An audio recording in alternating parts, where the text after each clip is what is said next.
Now on the first day of the week, Mary Magdalene came to the tomb early while it was still dark, and saw that the stone had been taken away from the tomb.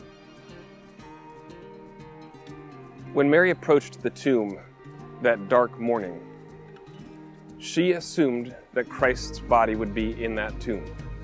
She came with spices and perfume to place on his body. See, Mary and the other disciples had begun to believe that Jesus was the one, that he was the Messiah. He was the one who would come and rescue Israel from the oppressors. They believed that. But then he died. And when he died, their whole world was flipped upside down, and they believed he was in that tomb.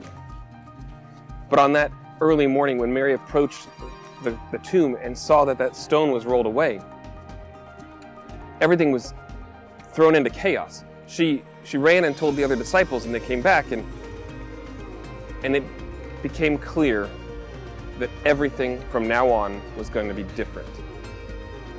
Now, in the coming weeks, Jesus spent time revealing himself to his disciples and to others, explaining what his death had meant and what his resurrection had meant.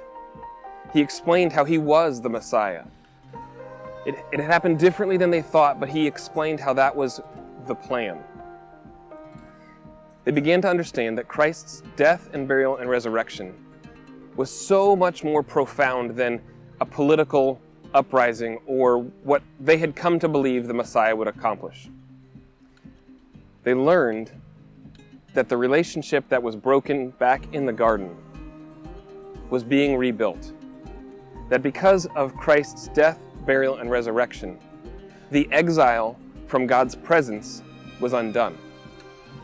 And now, when people place their trust and their faith in Christ's sacrifice for them, they have free access to the Father. They can have that relationship that was once perfect, was designed to be perfect. We can have that relationship because of what Christ has done. Because of God's mercy. Not anything that we did to earn it, not anything that we did to deserve it.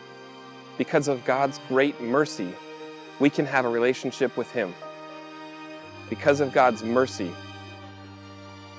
that curse is undone.